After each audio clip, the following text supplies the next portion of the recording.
The male honeybee, otherwise known as the drone, is only alive for one purpose: to have sex with the queen bee. The drones don't have stingers and they don't gather nectar like the other bees. The drone's main function is to be ready to fertilize a receptive queen. Once mating season begins, the queen flies through the air and drones surround her, trying to be the first lucky fellow to get some of that virgin tail. These drones are some agile little buggers because they have to do the nasty in mid-air. Once they get a hold of the queen from behind, they perform one of the most dramatic examples of sexual suicide in the insect world. The drone turns his penis inside out and thrusts forward. This act paralyzes the drone, causing him to flip backwards. He ejaculates with such explosive force that the tip of his penis ruptures and is left behind inside the queen. The force is often audible to the human ear, kind of like a popping sound. After mating with about 7 to 12 drones, the female will store the shattered shafts inside of her abdomen for the rest of her life, using the semen to fertilize her eggs. The process only takes 1 to 2 seconds on average, and the drone falls to the ground and dies soon after. What a buzzkill.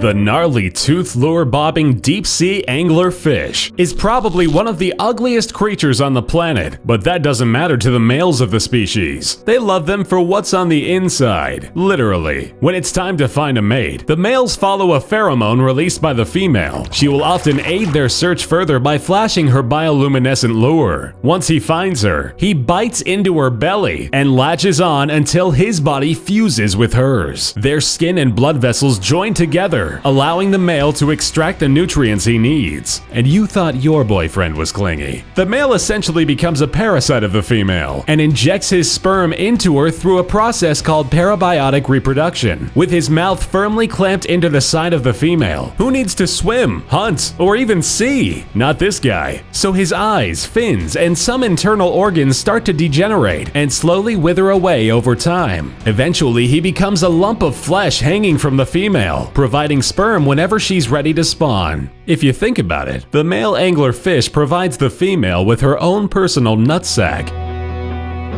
When it comes to the giraffe courtship rituals, things get a bit gross. Or kinky, depends on what you're into. When the male is ready to mate, which is every day, year-round, he bumps and rubs the butt of the female, trying to get her to pee. When and if she does urinate, he goes in for a slurp and gulps up a mouthful of tinkle. He can assess her fertility by tasting the urine to detect oestrus in a multi-step process known as the Flehmen response. In layman's terms, he wants to see if she's in heat, so he scoops up the pee in his mouth to savor its flavor. If the urine tastes good enough to drink, then he knows she's ready for some action. But you know she's got to play hard to get, so she trots away. She does this to entice other males in the area to fight for her, ensuring she gets the best possible candidate. Once she gets too tired of running away, she stands still, getting ready for that magic moment. And it really is a moment. Copulation is brief, lasting only a few seconds. If fighting does occur between two male giraffes, they will more than likely have sex with each other afterward. Multiple studies have shown that male giraffes participate in homosexual activity way more frequently than male and female relations.